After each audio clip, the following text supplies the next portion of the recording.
Hello once again, guys. We're back once again here inside the studio for the third game of RoX Kiss versus Mouz. And you and I and Puppy just had a nice chat about the second game, said what we thought. Basically, by we, I mean you and him talked a lot and I just listened. But from how it looks, it seems like Mouz kind of got lucky, still managed to not be able to really carry what they got into enough momentum to win the game. And RoX Kiss managed to pull through, so we're 1-1. Yeah, like we figured out, there were some really good arrows by Pykard, which turned around so many situations for them.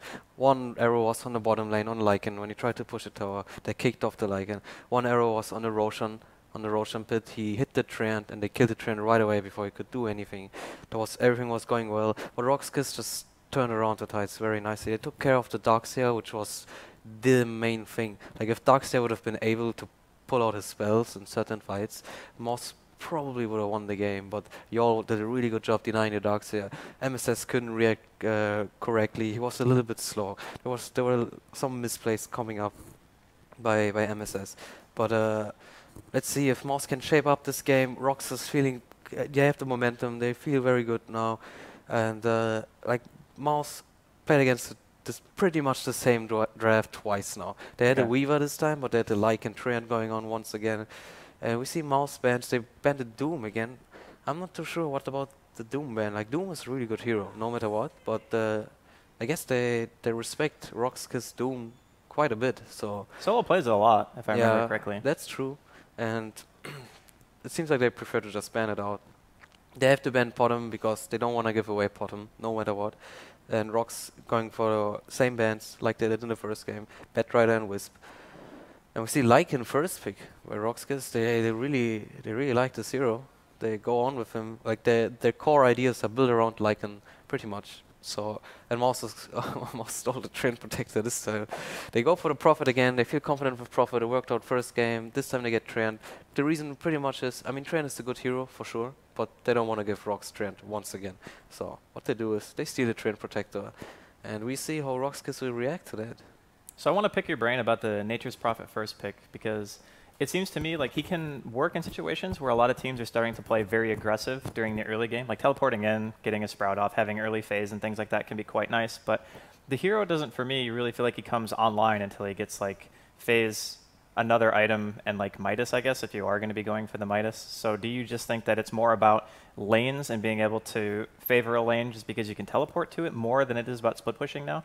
Well, it depends, you know. Like, it's true that Prophet needs quite a bit of items to truly come online, but at the same time, all he needs is phase boots to start ganking. Like, in the first game, what we saw is once Pykard got his phase boots up, he was ready to join any team fight, and he did quite a lot of damage in these team fights.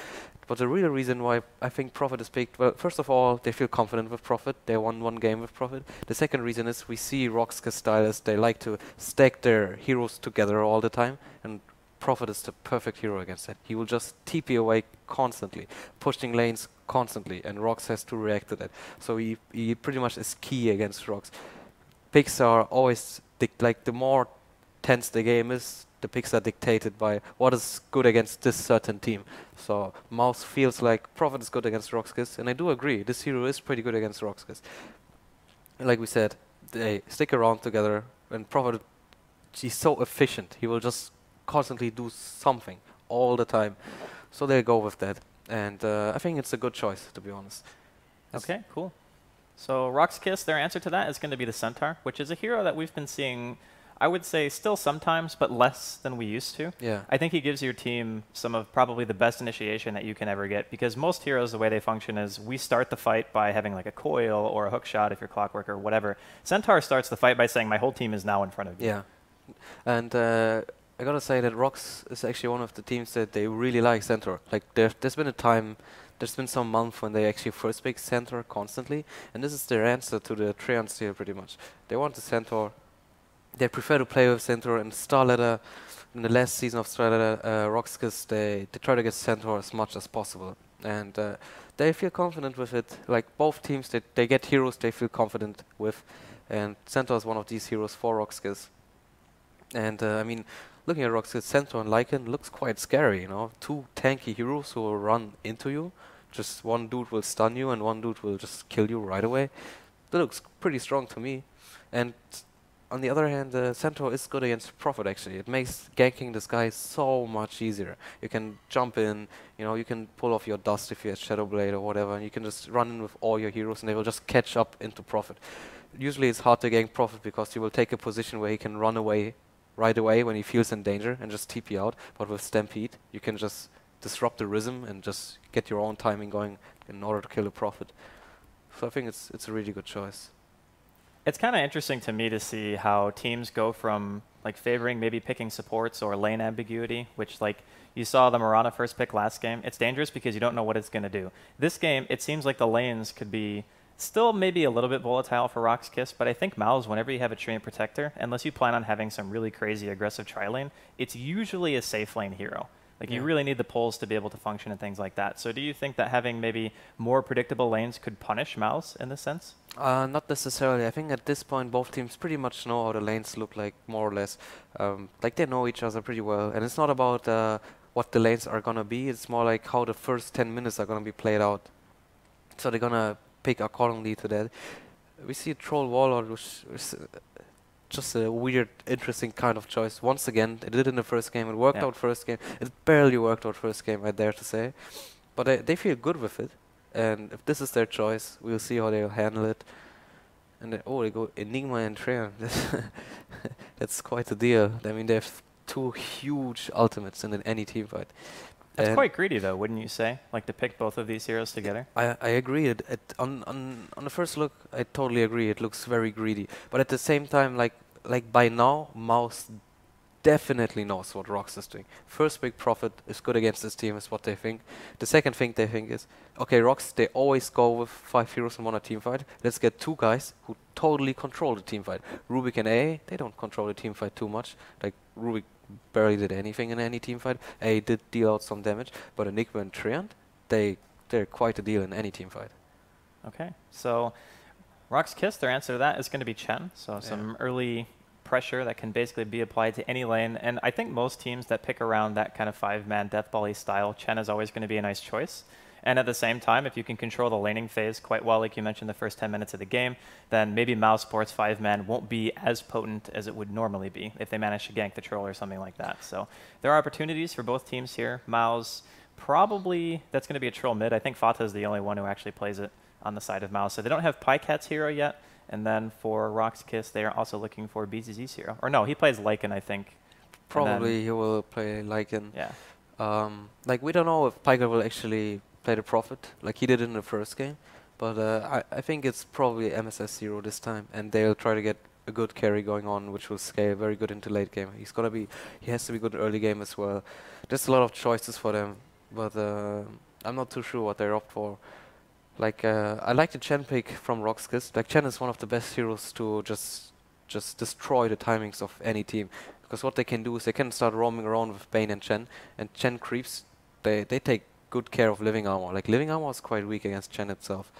So we see how it will be played out. I mean, there's Enigma on Mouz side. That means Enigma and Prophet. It's like all the tier 1 towers. They're just so fragile. They'll just die right away once they commit with Treants and Eidolons, and RoX Kiss has really bad AoE right now. Like they only have Centaur to have some AoE spell damage, but in the early game it's not really the case. Like he can't really go in and like, you know, he can't run into Eidolons and just double edge and he's just gonna die to one Enigma stun.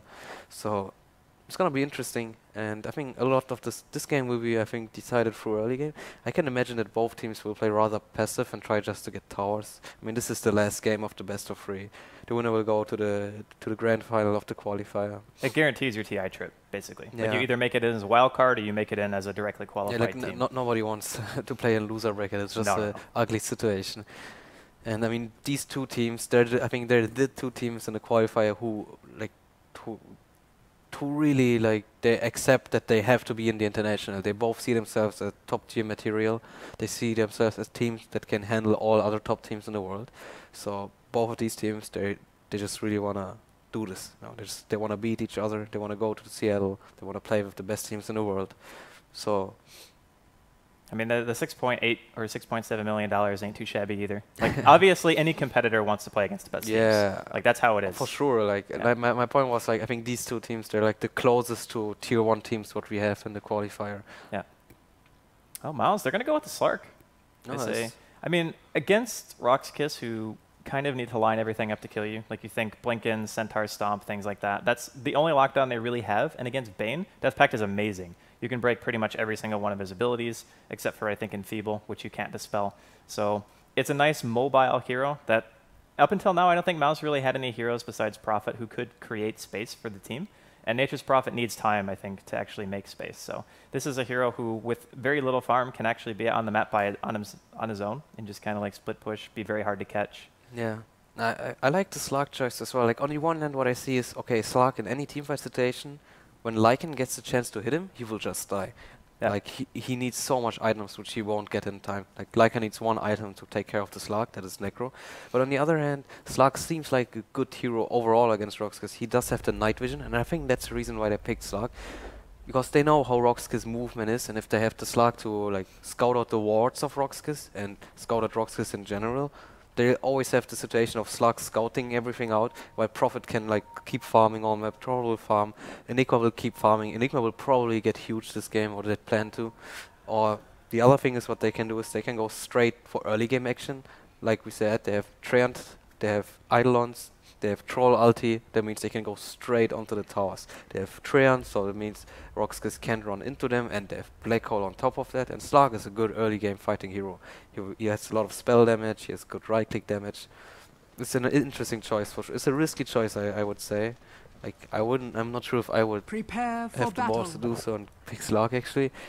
But ballsy pick, but it could work, basically. Yeah, it's a really cool choice for sure. And on the other side of that, you have RoX Kiss, who decided to go with a Wind Ranger. Yeah, Windrunner is... I was just looking at it. Like, I think Wind Ranger is one of the... Like, he's not a good hero, I think, right now. Like, just because of how teams draft nowadays? Yeah, the draft is a big part, and like Windrunner has actually been a bad hero for a really long time in competitive gaming. The only team that could make him really good, like make him work, is pretty much Alliance. Like, Alliance have figured out a way to play Windrunner, but even they understood that they can't pull that off anymore, so they stopped doing so. But yeah, let's see what Roxkiss' idea is with the Windrunner. There's a little trend coming up, free experience for Roxkiss. I thought they might actually go with something like a Dragon Knight, just because it gives you wave clear, gives you the opportunity to get free damage on a tower, and it would give you 3 extremely tanky core heroes, which Mouz, if you look at their damage output right now, they need quite a while before they're going to start feeling that threatening. Like, you want Black Hole for sure. Like you said, the Slark's going to need items too. Troll doesn't really do a ton of damage until a bit later into the game. Yeah. So I think they took Windrunner because, like, Roxkiss always likes to have at least one hero who stays back in a team fight and controls the team fight. Like, it was Puck twice. This time it's Windrunner. I think they want one hero who goes for the hex, who stays behind, does some stun, does some damage. I think Windrunner has to do the job this time. I think the reason they didn't get DK is that they didn't want another hero who stays in the fight itself, because there's so much potential from Mouz. They have Black Hole, Treant, ulti, and they didn't want to have one more hero who will just fall for that. Better get a hero who will stay rather outside of the fight, who will do all the disables, because Lycan and Centaur and Chen, that's a lot of damage already, a lot of physical damage they will have no matter what. And we see classic lanes from Mouz. It's a pretty classic third game of any best of 3 is that both teams pick like, you know, very old style, conservative style.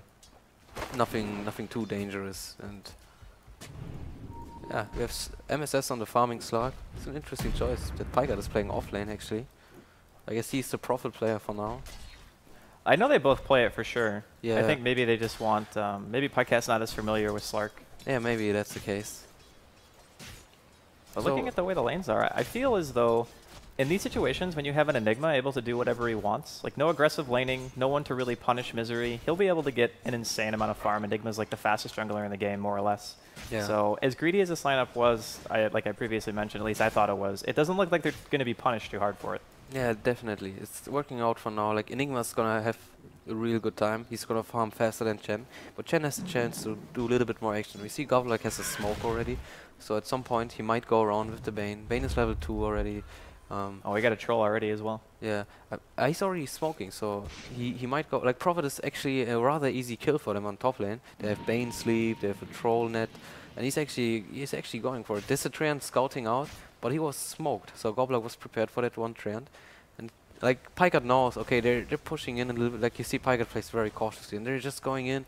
I think they're getting him. There we go. And that's going to be there. Yol, he still has Brain Sap and a Nightmare. He's going to stop the teleport out with a Nightmare. The Treant armor already comes out, but I think he's dead. There's no way. It was too much damage. It was excellent movement by Gobbler. He just grasped the situation perfectly. He knew what's up. He knew he needed to use the smoke. Just no cockiness or anything. Just go straight for the kill. Very nicely. I know they're going to use so much damage on the tower. I think they might actually. Well, they probably won't kill it. No, the killing is a little bit hard since Prophet just respawns instantly. Yeah. They'll deal a little bit of damage, like already nearly half HP gone. It's gonna set up for the tower kill. The next time they will commit to the tower. So Gobbler will just go back to the jungle, farm a bit more, get level 3 or 4. Might get another smoke at some point and do this once again. Get the top tower. And then they will focus on mid lane. On the bottom lane, there's nothing too serious going on. Centaur will just stay there. Like Centaur North, he's always in danger of dying because Slark and Treant, they will just kill him by right clicks. They do quite a lot of damage. Treant especially with 90 base damage on level 2. It's nothing to joke with. He has a slow, and once he slows the Centaur, Slark can easily connect onto the Centaur with the pounce. So he's rather careful, just trying to get some experience, has his boots up. So if we're talking in terms of what teams are trading for what. Like we're talking about Mouz and how their lineup is able to get quite a bit out of the early game. We saw that Pycat, even though he died once, he's still pretty close to level 4, whereas Sadoy is still only level 2. He's only like 1 creep away from his next level. But I think it's okay for Mouz to give away maybe a kill or 2 on their offlane, because what Nature's Prophet brings to the team, he's so much more versatile in his role. Whereas Sadoy, like you said, RoX Kiss love this 5-man oriented style where they just want to fight. It's kind of a one-faceted kind of team. So if you had an opinion on it, would you rather play the team that only does one thing but very well, or a team that maybe can do more than one thing? Well, the thing is, if you look at it this way, is what Mouz has an advantage of Mouz is that Enigma is gonna outfarm both supports, no matter what. He's gonna outfarm Chen anyway, and but on the other hand, Roxkiss has the stronger safe lane, like Lycan, Bane and Chen. There's very easy to kill anything. They killed the Prophet once already, got first blood, and they can kill the tower at any time. And you see they're already going onto the tower. While Mouz, they have so little chance of getting bottom tower. I mean, they could go with Enigma there, but I don't know if like Slark provides nothing for any tower push. Radiant structures like you need an Enchantress probably to get a tower with Slark or Chen maybe, but Enigma's just not enough. So I think RoX is in a favorable position right now. Like I mean, they got first blood and they got just mid tower. It's really awesome. Tower has fallen. And Lycan is a hero. I feel like Lycan will get much more out of the safe lane than Slark will, because Slark needs like Lycan with little items just so much already. And on top of that, they're on Dire, so it's just excellent for Roxkiss. So I think right now, Mouz is in a tough spot, but it's still very early into the game and nothing has been decided. We see Bane is rotating middle lane. I think they go for the kill on Fate. Fatha's playing so aggressive right now as well. He's getting an auto attack here. Yell has level 2 Brain Sap. Courier's coming in, teleport as well. Coming in from the safe lane. The tree is going to be there. It's enough to keep Fatha alive for the time being. He's got another Whirling Axes in a second. They're going to be able to turn around and kill solo. Fatha, he wants more. Throws another pair of axes out, but they're not going to be able to chase the second kill. Yeah, there was they underestimated the living armor a little bit, and like what you could see is Bane moved in and he wasn't too sure what to do right away. Like he did the right thing of hitting him once, but then he didn't know if he should sleep or not, because Twin Runner was kind of setting up for a Shackle shot, but at the same time, like he didn't know what to do. Like he didn't have the mana to do everything, all his spells, so there was a little bit rushed decision, and they paid for that. Lost his solo mid hero. That was really nice of Mouz. Well, BZZ is just playing this as aggressively as possible. He's just sitting at a tier 2 saying, yeah, you guys don't actually have anyone who's going to rotate, so I can just freely farm here. Yeah, this is like where you said that the Mouz lineup might be too greedy. Like they have two supports who just won't have, they won't be able to deal with this. And Troll, it's not like Troll will gank a Lycan, so he's in zero danger. The only hero that's dangerous for him is the Slark, that he can lock him down with pounce, and then they start hitting him with all other heroes. But I think he's aware of that, so he always take good positions. And he has level 6 now as well, so he's in no real danger for now. I see Slark is an Invis rune. Yeah, should be an easy kill on solo. Gonna wait for the pounce, throws it out straight away. Whirling Axe is coming in. Pycat even teleports. They're gonna be able to get solo here, no problem. Yeah, and they just go for the mid push right away. And it was a really well executed gank by Mouz. And very good rotations coming up. So they have 4 heroes right away in mid lane. They're giving Treant some time for bottom lane. He will get his levels up. He's gonna have living armor level 3 soon. And they can just try to get the tower. And like we said, Roxas doesn't really have AoEs to spam out besides the power shot, the last pick on Windrunner. But if this guy is dead, there's nothing that can stop the push. I guess that's kind of one of the cruxes of putting one of your only wave spammers mid when the other team has the potential to gank you. Is that when he's dead, like you said, the tower is just not going to be able to like through it. he just can't afford to die. But like one, it's Dota, right? One invis rune and you're dead. This is what the game is about. So a little bit unlucky, but at the same time you gotta deal with it. So Doi's managed to get a decent amount of experience in this lane. He's still only level 4. Pycat's 6 though. I mean, in a game where the Prophet needs a lot, he's still getting a lot even though he's died once. He's got 2 kills to his name. He has his ult now. He has almost enough for a Midas, and it's only 7.5 minutes in. I'd say he's made out pretty damn well. Yeah, he is in a really good spot. I mean, 2 kills and a tower kill is just very good for any offlaner. So he's in a good spot. He's gonna go for Midas right away instead of going face boots first. That's interesting. And I think it's the right choice too, because this game has to be played out a little bit greedier. Yeah. So Mouz will go for that. And he just wants to get big items and come online as soon as possible. As you said, he needs some time to get online. He wants to close up the timing window a little bit faster, going straight for the Midas. Let's say the game does end up stretching out. I know personally, whenever I have to play against Nature's Prophet in longer games, it starts to become a bit taxing because you kind of have to make better movement than, say, Mouz would have to do in the situation. And I would say overall that Mouz, if they do drag the game late, their execution as a team might be a bit easier because they have so many elusive heroes and they have so many methods of split pushing that RoX Kiss may never get a chance to really go high ground against a team like this. Do you think that RoX Kiss perhaps need to be the ones applying pressure, or are they okay with maybe taking it longer too? Well, what RoX Kiss will try to do is they will try to go. They pretty much have the same game plan for 3 games straight. They will just chill a little bit. They have Roshan on their side, and that should never be underestimated. So they always have the upper hand when it comes to a little bit of economic game, and you know when you try to. Oh, they're already going for Roshan actually. They got a Wolf Creep and Vlad, man. But the thing is, what RoX Kiss will do is they will probably never go straight high ground unless they have a huge advantage, or they try to find Mouz somewhere on the map, get a pick off or even a team fight, and then go for the high ground. Because towers, they just fall to like it. Tower is under I think Mouz realized that Roshan's going on right now because they are pretty aggressively pushing in every lane that they can. They realize there's just nothing to do. Like, I mean, they've seen the story too many times now, and they're just going. I think the right choice. Just go for the top tower.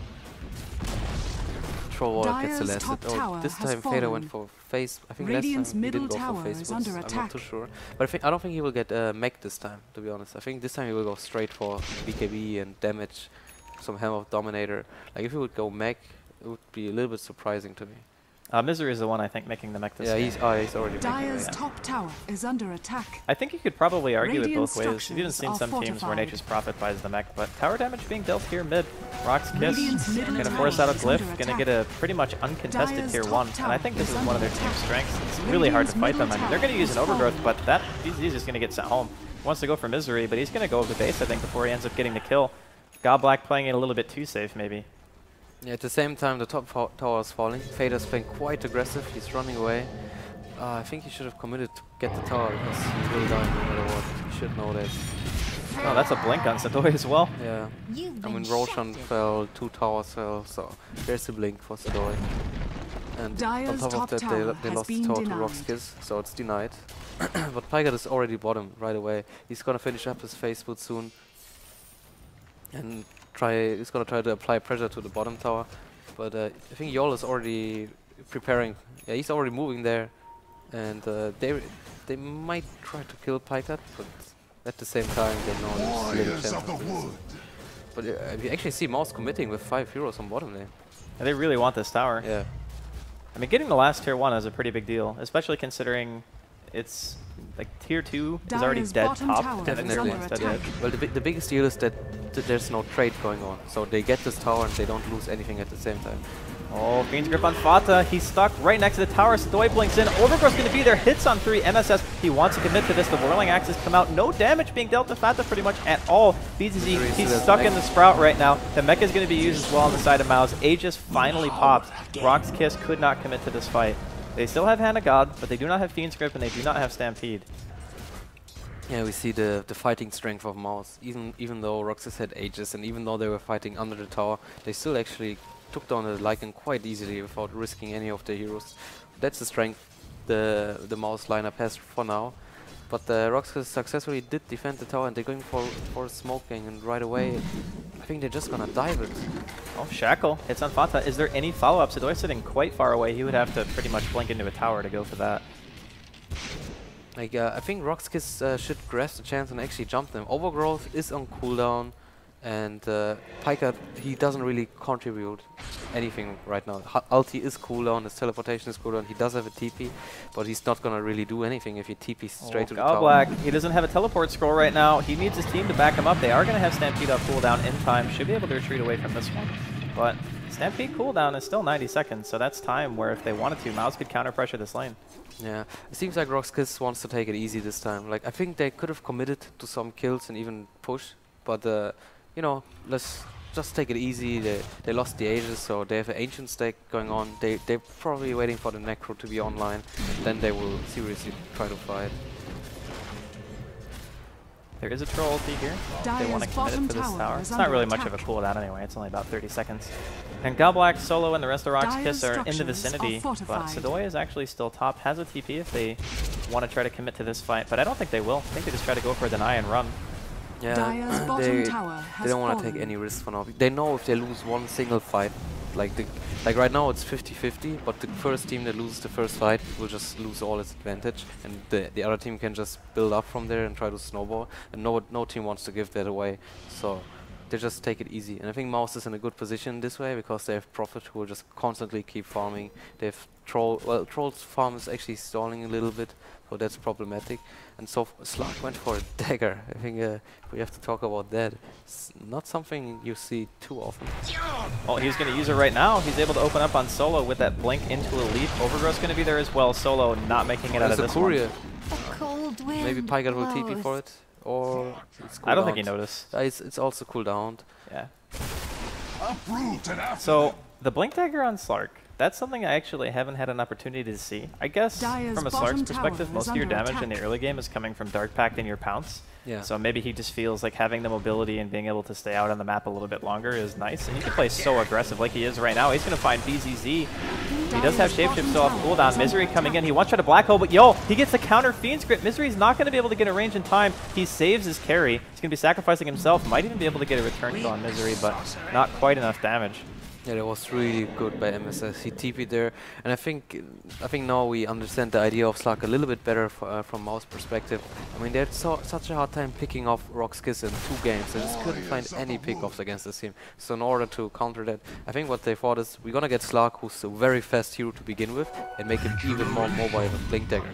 So there's little chance of RoX Kiss running away in time. So actually, they got 2 pickoffs. I think they already got 2 pickoffs than they did in 2 games in this one single game. So for now it's working out really nicely, but we have to see how it will scale into late game, because that's where it will be problematic for Slark to survive. I think as it stands right now, RoX Kiss, I mean, things are clearly not going the way they want them to. And a Chen's effectiveness has to kind of be questioned the later it goes into the game. Whereas Misery is always going to have Black Hole. And in a way, Black Hole scales better than most ultimates, because disables in the late game with the amount of damage that teams deal, especially with a Troll on your team, like getting a good Black Hole could be just the end of a game, pretty much. Yeah, definitely. Like right now, Misery he still has a lot of farm actually. He has Meg, 1.3k gold, soaring. He could have had a little bit more farm, but he has to share the woods with Prophet at the same time. So that's a little bit problematic, but not too much of a hassle. And we see RoX Kiss, Bane. I think he just checked something there, the river. RoX Kiss right now they depend a little bit too much on the Lycan getting his Necro free up to take a good team fight. So we see they might go for the Slark on top lane. Cedo is moving in with the Centaur. It's so hard though. I mean, he already gets a Dark Pact and just blinks away. Oh, it stops the TP! He's still got his ult though. He might be able to leap into trees somewhere. Sadoy just man-moding it though. He wants to try to tank it up. The Nature's Prophet ult comes in. The Necrobook is pop, but it can't hit him. He uses his ult. Sadoy's actually just gonna die. That's not good. That was nicely done. And they can't see him either, so he's just gonna heal. It was nicely done by both teams. There was Chen heal from RoX Kiss side, Living Armor from Mouz side, and a Prophet ulti. There were a lot of global action going on. The initiation itself was rather bad, to be honest. Like they moved in too quickly. Should have jumped onto into the Slark with the Stampede so he gets damage. Dire's bottom tower They has lost bottom fallen. tower for that. Like they just lost one hero. Like they tried to gank Slug, but they lost one of their core heroes and lost the tower on top of that. That's the best situation for Mouz that could have happened. I guess, like you said, just Oh, waiting on see, the Necro 3. they might go for the Lycan. Pygat is scouting him out once again with the Shadow Blade, and it's doing work. It's just working out. Oh no, the miss pounce. There's going to be a Sprout, but he just TPs away. He will just TP out. Pull roots and run. Well, I mean, this is kind of what Mouz do, right? I mean, they get a little bit of an advantage, and with their heroes, they're able to abuse the map so much more than RoX Kiss can. Yeah, Mouz is a really interesting place. I mean, Shadow Blade on Prophet and Dagger on Slug. Like, first game, the Shadow Blade worked out really nicely, and now they combined it with the Dagger Slug, so they have the potential of just catching heroes left and right. I think it's a really good idea, especially against RoX Kiss. So, we're continuing to see both teams kind of just farm up a bit, and we also have to keep in mind that all the time that Mouz is playing aggressive with they're committing 2 heroes to most of these fights. Yeah. And because of the fact that they have a Troll Warlord, with a Slark, the auto attack and the Essence Shift is going to be that much better. Pycat's going to be able to do a lot more damage when he does gank, and you don't even have to have more than 2 heroes present for those fights, which allows the rest of the supports to continue remaining viable through farm, and you just have so many advantages of this style of team. Definitely. And we see Roshan coming up for once again. You can't count how many Roshans they killed in all 3 games. I'm gonna say a lot. Yeah. It's Roshan has fallen this to is the a chance for RoX Kiss to do something. Like they get some more items now, and Necro 2 is up. Necro 3 is soon online as well. But RoX already lost 5 towers to Mouz, and Mouz only lost they lost 2 towers to Lycan and Chen. So yeah, it's going good for Mouz. Like Mouz feels really confident this game. It seems they play rather confident, and there's a lot of interesting choices on top of that. Like right now, RoX is just playing from behind. No, they can't do anything. They can't even kill the Slark. They have such hard time killing anyone.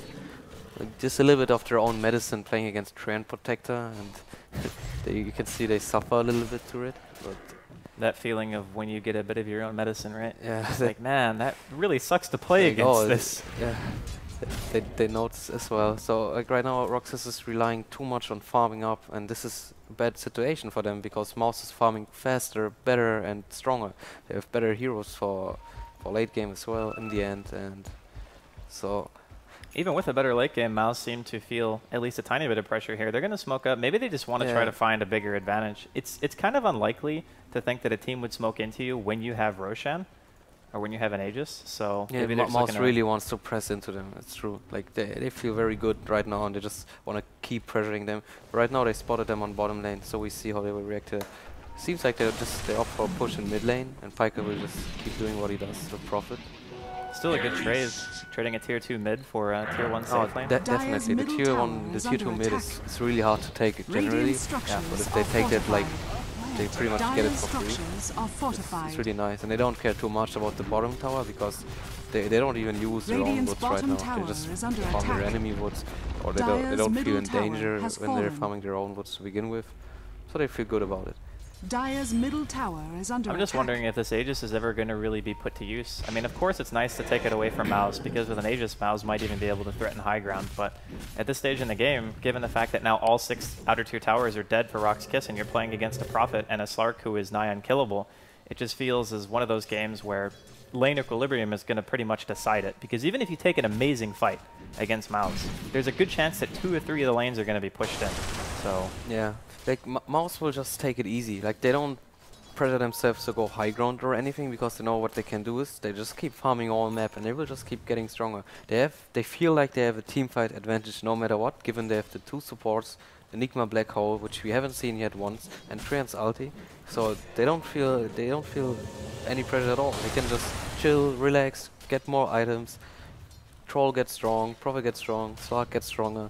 And Enigma gets strong on top of that, and RoX Kiss form is really stalling. Like if you look at a gold graph, it's slowly going, like it's going down a little bit when Towers and Roshan fell for RoX Kiss favor, but generally you see that like the resources are just in Mouz favor. They're just getting the creep kills, they're getting the jungle kills, the ancients.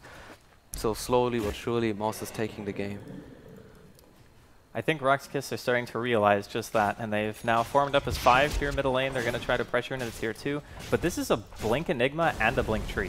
Yeah. That's going to be incredibly hard to push into, even with an Aegis. They pop the Necro Book, Midnight Pulse going to be thrown out already, just to do a little bit of wave clearing, but it's quite low level. I think it's only level 1, yeah.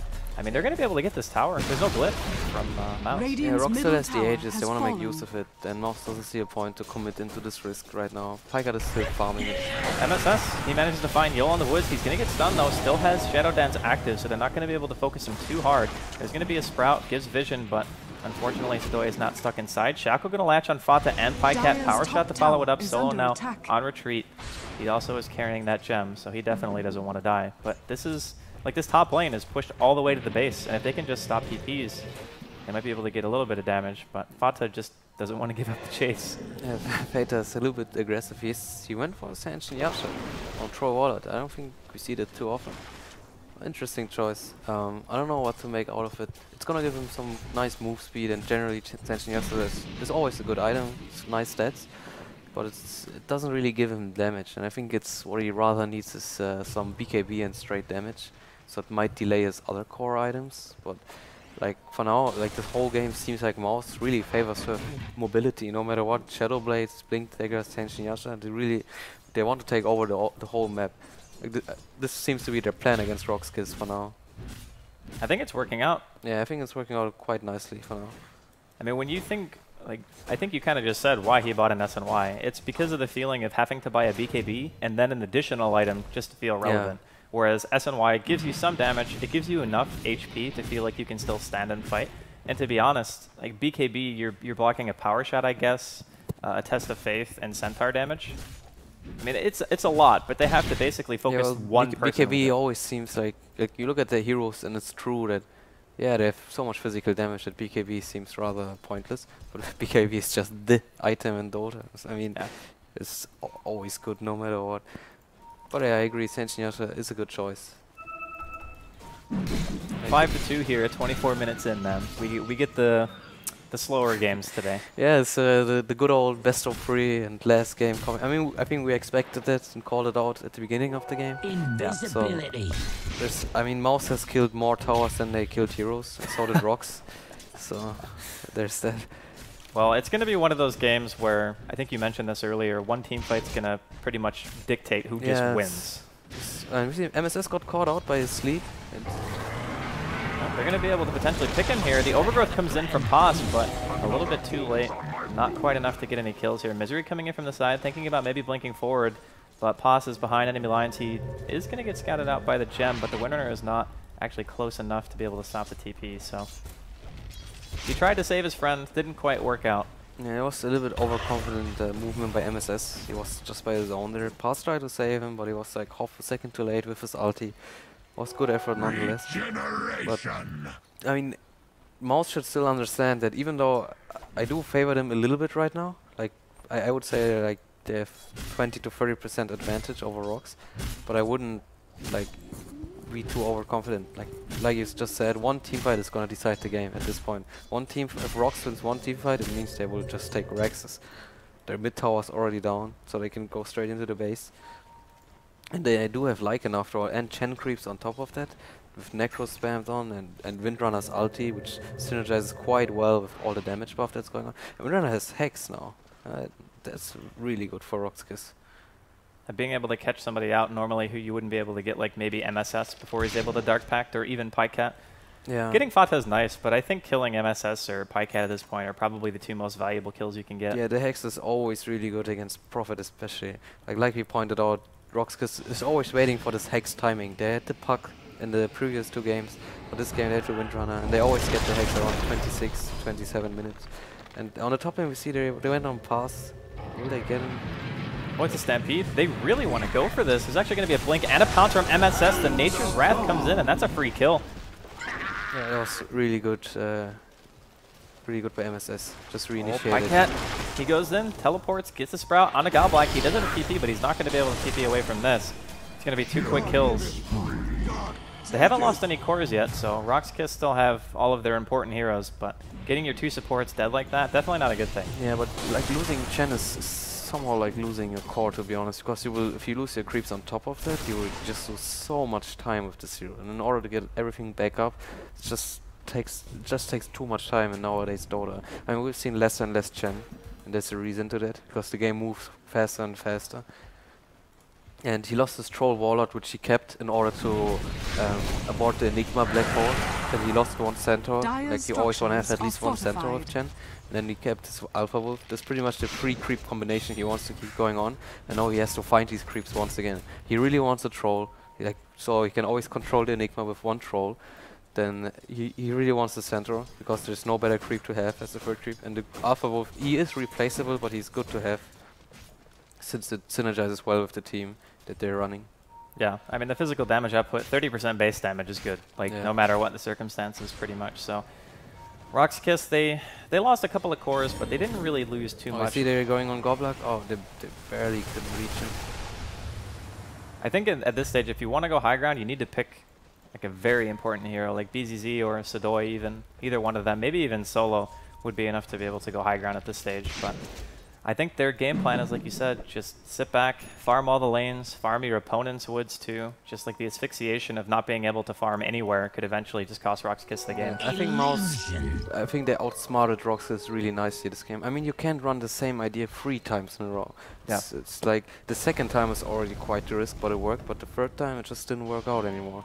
And Mouz was really prepared this time. Oh, Goblack, he's going to get caught once again. Blink forward. MSS already has a Shadow Dance on. Misery comes in. Black Hole is going to hit on 3. Solo actually 4 steps into it. Boss is here as well throughout the Overgrowth already. BKB now popped by BZZ. He wants to go for MSS, has the Necrobook out, but no, he changed his target. He wants to go for Misery now. Shackle between 2. Paz and Fata stuck in place. Fata ends up going down. MSS committing again with a Pounce and a Dark Pack. He has a gem on him right now. If he goes down, that's going to be a gem to the enemy, not something that Mouz really want. And RoX Kiss, they ate a full duration Black Hole on 3 heroes, excuse me, but there was really just no damage output. Yeah, that was too overconfident by Mouz. I mean, this was the first real team fight we saw so far, and they stacked Black Hole and Overgrowth a little bit too much, so that was a little problematic. And I think Mouz wasn't really ready with the damage dealer to either deal the damage actually. So it's like they should just keep doing what they did. There's like no point to take this risk what they just did. They just gave RoX Kiss a chance to come back into the game. It was rather bad, to be honest. And now they're getting Roshan with cheese. Yeah, now they're getting Roshan with cheese. Like they could have saved these cooldowns for the Roshan fight actually, because the heroes truly shine on Roshan. Roshan It was a huge mistake by Mouz. Strategically, a rather disappointing choice. So RoX has a really good chance to actually jump back into the game much more now. So playing a little bit into RoX Kiss hand, I think you and I both agree in that regard. But I mean, Mouz can still go back to what they're doing. Doesn't feel quite as strong as it was before. But just looking at the net worth, still a majority of Mouz are worth more than what RoX Kiss currently have. And just in terms of overall gold, the advantage hasn't been massive at any point, but the experience has now pretty much gone back to 0. And the more fights that you win like that, RoX Kiss, they were lucky that Roshan was alive, because normally winning a fight outside of your base at this stage in the game doesn't yield you much, except for just defending the base. But they're going to find Goblack in the woods. There's going to be a Hex. Battle Trance popped as well. Stampede tried to get Goblack out, but it's not going to work. Yeah, it was a really nice pick up by Mouz. Gets killed in the meantime. And at the same time, I'm sure he was probably trying to ward a little bit, but he probably ran past the ward that RoX Kiss just set here. I'm not sure, I didn't really look. So, but it was a really nice pick up by Mouz at the same time. They both traded a support hero. Like Mouz did what they have to do, and they should keep doing that. That is finding pickups, and like they gain a lot from that. They gain probably a little bit more than RoX Kiss does, since they need so much more items. Like they need Profit on items, they need Troll to get more items, Enigma and Slug to get more items. If you're this Troll Warlord right now, I'm thinking you might just want to go for a quick MKB or something like that. Daedalus is also a really good choice, but against a Windrunner core, I think MKB is almost a necessity. Well, he kind of needs his BKB now. Like, you need your BKB sooner or later. That's how the game have functions. damage with that choice. Yeah, that's the thing. It's like, he went for Saint Yasha, and it's like we saw what happened last. Like, they took one team fight. In any team fight, there's a chance of him getting shackle shot to anyone. And if he gets shackle shot, you saw what happened. He just falls. And like, he will deal quite a bit of damage either way. I mean, His bash deals good damage, and he has a lot of attack speed. It's not the true kind of damage that we expect from a carry, but he isn't really the carry to begin with. And he makes the team do a substantial amount of right-click damage just because of battle trance. Yeah, exactly. Like Prophet will be actually the main damage dealer, it seems, at some point of the game. He's farming more, he's gonna get some more items. So we see like RoX going on with the usual style. They're ready to fight anything at top lane. Misery is actually around, and he was smoked, but he just lost the smoke. Yol is searching out for him, put some ward there. That's some nice warding placement. And there's nothing too dangerous going on right now for both teams. Just a little bit more farm.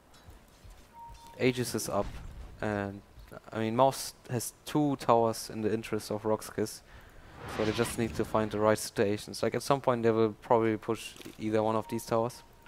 But it seems like they're prepping up for the top tower push, which I think is probably the better choice since it connects to the Ancients, and the bottom tower won't really do anything right now. Roshan is dead anyway for another 8 minutes maybe, or 6 minutes. Yeah. But I think the passive game always is going to favor Mouz. Like, yeah, I do agree with that. Like the problem I see is that they gave up a lot with the one single team fight that they took. Like, I mean, they lost the team fight and lost Roshan on top of that, but I think Mouz can still jump back no matter what. And we see that Slark, like, what we thought is when they picked Slark, it was the pick-off style and all the mobility. It's really nice, and it worked out really beautifully. But in the actual team fight, Slark didn't provide much. He just didn't deal any damage, actually.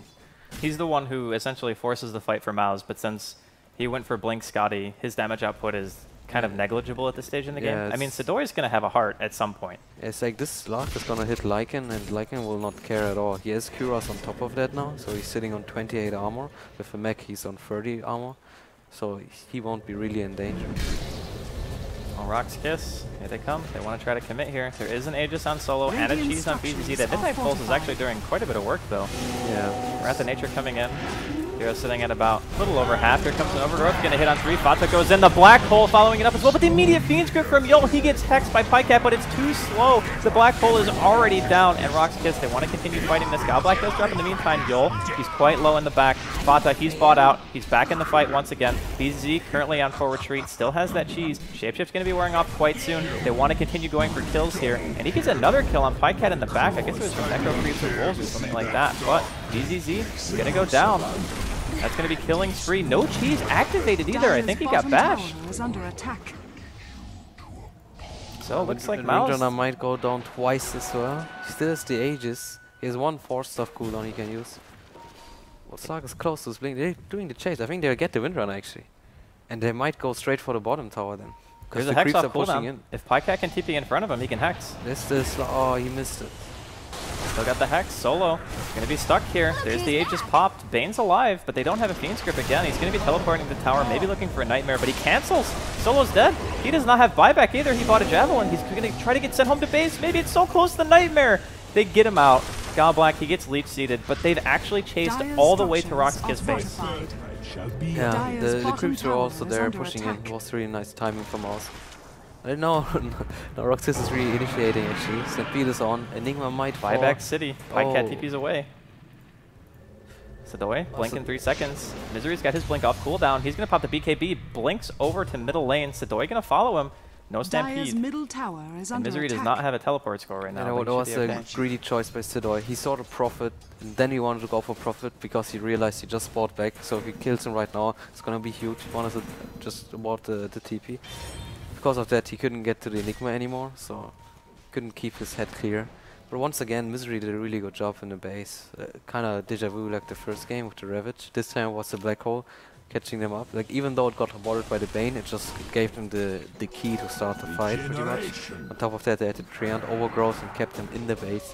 That was very nicely done. Yol walking high ground into something that he does not want to mess with, and that's going to be a very quick kill for Mouz. Solo now wants to retreat. There's also a gem on the ground, and Solo can't pick it up. He doesn't have the spot in the inventory. He's going to hit a shackle on Pycat. Misery, though, he secures the gem. He's going to be trying to run away. Hex onto Pycat. Mech going to be popped as well. Pycat does have his BKB still. Fata and MSS both coming in from the fight on the side. They're going to go on Godblack. There's going to be a Whirling Axis used on BZZ. Blinds him for the time being. Solo just under siege right now from MSS. Under the Shadow Dance, he switches targets. Wants to go for Godblack instead. Hand to God going to be used, and he's going to try to pounce out with a Dark Pact. Here comes a Stampede. Sidoi, he's back in the fight. He has already used the Stomp, and they're going to be able to find MSS. So 13 to 10. They trade kills there. They got the gem away, but they lost the Slark in the process. It was quite the chaotic fight, and in the end, in favor of RoX. I mean, they got the Slark, and Pygat is just going bottom right away, trying to push the lane. Pygat is always going to try to keep all lanes pushed. Warriors of the wood. And like we see, like Slark is not a danger for RoX at this point. He doesn't really deal damage, and he will still die pretty quickly. This is what we feared. And I think they deal quite nicely with him for now. And Lycan is just getting stronger and stronger. He's gonna have a Super Basher soon at some point. And once he has Super Bash, he will just take care of Prophet right away. I mean, one Bash on Prophet, he's just gonna die. And this time there's no E-Blade to save him or anything like that. Yeah, that's true. Paz bought the E-Blade in game 1, and they're not going to have it available here. They do have Black Hole, though. I think it's so hard for Misery to get a good one. Yeah, it's really tough. I mean, even though they have two big ultis, they just can't find the right timings. Like, RoX's positioning has been really good. I mean, Yola has been playing really good Bane so far. Borrow to Black Hole is generally just good movement, good placement of wards. Like you see, they always have vision around Roshan. Like one of the reasons why RoX never failed to get Roshan so easily is because Yol is always ready to ward up everything. Well, Roshan's going to be spawning extremely soon here. Only about like 20, 25 more seconds. And that'll be up again. That's going to be the second cheese. And I'm fairly certain they didn't even use the first one. Yeah, BZZ I think got bashed and couldn't use the other cheese when they were running away from the fight mid. So they're going to have 2 cheeses, even an Aghanim Scepter on Goblak of all things. I think maybe just like a Ghost Scepter or a Force Staff might have served him a bit better than that, but...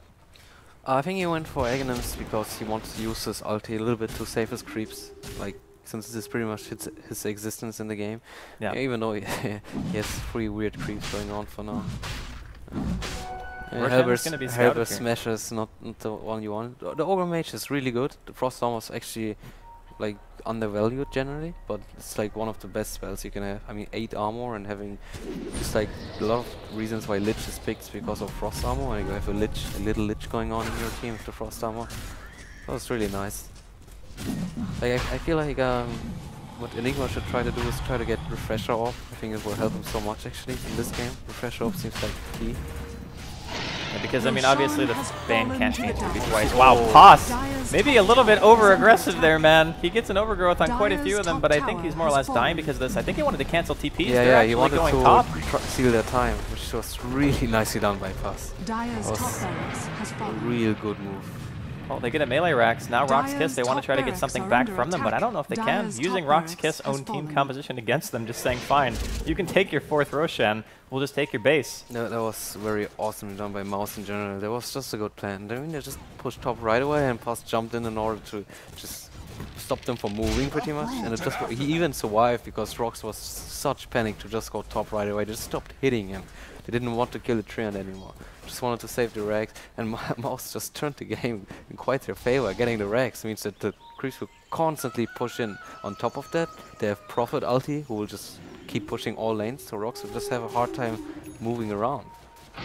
And that Refresher that you talked about is actually pretty darn close to being completed. There's 5,000 gold in Misery right now. I'm not too sure if he goes for Hex, Shivas, or Refresher. I think Refreshers, I mean, he's lacking mana actually, so he might need some, like he could get mana boots, but I'm not sure if he wants to do that. Probably not. So I think like since they got the Rags, he can chill on the Refresher. There's no need to take one big team fight anymore. They got the Rags, means they can just take over the map. You could just go for Hex at this point, or Shivas. Depends what their plans are. I would probably prefer a Hex because it's just a good item no matter what. Just besides BKB and Hex are like I think the 2 items everyone knows they're just the shit. Good on every single hero in every single game. Yes, exactly.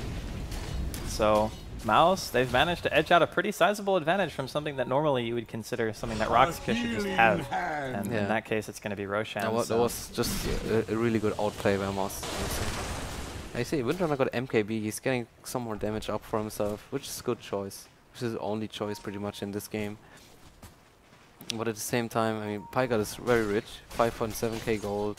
MSS got his Demon Edge, his farm slowed down quite a bit, but I can't blame him since like Pygard is taking up a lot of farm, and so is Enigma, and so is Troll. So he made a little bit of space. And Stark is like not the best right-click damage late game hero. And we see RoX is going mid lane and push. I think they want to pressure Mouz into a situation. There's Howard has been up for quite some time for Centaur, so that can steal some time from either Troll or Prophet. This is double cheese and Aegis push, by the way. So this is going to be yeah, incredibly hard to defend. Oh, blink forward, toss. Gonna get an overgrowth on 3. Comes the whirling axis. Hits pretty much everyone. BZZ just trying to go to town and Fata right now. He just can't live through the damage. Gets dropped immediately. Godblack in the back. He's gonna be able to pop his hand to God, but he's gonna be dying soon as well. There's no mana at all for a black hole right now coming out of Misery. Fata, he's already bought back. Mouz, they have to be able to hold this before it goes high ground. There's 2 lanes pushing into RoX's base right now. Now they want to run. I think MSS wants to try to stop some TPs out, but it might be a little bit too dangerous to consider pursuing this. Yeah, at the same time, the bottom tower is close to falling. They have to deny the tower. That means the Rex will be exposed. And what we saw, they're actually chasing on solo. Gonna get a pounce. That's 1 kill. MSS, I think, actually has his MP. Misery is also in danger at the same time. Well, Force Staff ends the pit from Solo. Misery is gonna die in the meantime to the Lycan and Bane. But Solo, he gets the Hex off. He's actually going to live? Oh, maybe not. Blink forward from MSS. Gem on deck. BZ comes back in. Fata, he's going for the man fight. Gets a bash. Possuing at the leaf seed as well. It's basically a 2-on-3 right now. And here comes the teleport in, coming from Pycat. Nightmare finally going to wear off. Sidoi wants to blink out of the pit 1 second. It's not actually going to be able to... He's not going to be able to blink. Cheese pop. Going to see another kill here on Yul as well. Sidoi now stuck inside of a Sprout, and all of a sudden Mouz just seem to be turning this quite in their favor, just having the mobility of the Nature's Prophet and MSS just able to outmaneuver the other team. Windrunner actually bought back for this, still has a Hex, gonna get sent back to base here by the Chen. BKB popped by BZZ, currently running away. Solo on health right now, only 300 left. Pots blinks forward, but he has absolutely no mana. MSS, he wants to go for the kill. Dark Pack dealing a bit of damage to Force Staff. He even gets salved after the auto as well. And they just keep getting chased so far that every time a fight ends, more or less, Mouz are just standing at their doorstep. Yeah, I think they're still going, actually. They're still going. It's the never-ending fight. MSS, he goes back in. BZZ walking in the back, has shapeshift up in about 10 more seconds. Mouz, they're going to finally decide to give up this push, I think. RoX is moving in. Let's see if they can find anything. Oh, they're going to Hex Misery. BZZ has his ultimate once again. Here comes the stomp from Sidoi. Misery, he gets the black hole. The Lycan is going to be going down here. The Hand of God was popped, but it's just not enough. Toss dropping in the meantime to Godblack's auto attack. Solo now on the right-hand side, just getting mauled by Fata. Pycat picks up the double. Here comes another whirling axis onto Godblack. That's going to be yet another kill. And all of a sudden, it seems like Mouz, they might have just run away with the game. Yeah, I think that's it. Dire's middle tower is under attack. I don't know where to start, man. Probably nowhere. Because the fight lasted like 3 minutes. Yeah, like, I mean, it started in the base. You already saw the strength of Mouz beginning with that. Aegis and 2 cheese and didn't use Black Hole, but they still couldn't actually enter the base. Oh, it's GG. Yeah. Oh, they just called it. That was a good game, yeah. I think it's just... This has got to be one of the weirdest series I think I've ever seen. Like, in terms of playstyle, the fights that were happening in the 3rd game. No, it's actually a really interesting series. I mean, both teams have their style, and I mean, I think RoX's style is more apparent than Mouz style is. I just like Mouz's response to RoX in the 3rd game. I mean, they've seen what happened in the first 2 games, and they've adapted really nicely in the 3rd game. That's what I liked a lot in this game. So, like, even though they made a little bit of mistakes left and right, actually some huge mistakes coming up from Mouz, it was still enough for them to win the game in the end. But yeah, I mean, RoX tried their luck once again with Lycan. This time they went with Chen and Windrunner. I think Windrunner couldn't really do much in this game, even though he had really good shackles from time to time. It was like actually the best thing he could have done, but it just wasn't enough. I mean, Overgrowth, Black Hole, you know, like Prophet did so much this game. I mean, the Prophet first pick, I think it paid off. Like, yeah, he definitely. He was the key in this lineup from Mouz. So it was a good series.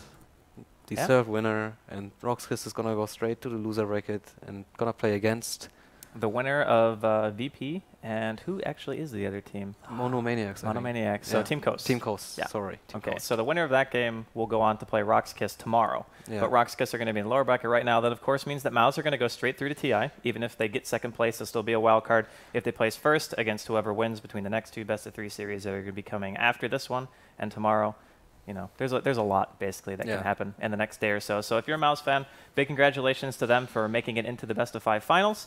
And we're going to find out who's going to be playing against RoX Kiss after the next best of 3. So thanks again, man, for joining us for this. Thank you for having me. Yeah, my pleasure. All right, we'll be back, guys, with the next best of 3. It's going to be VP taking on Team Coast in just a bit.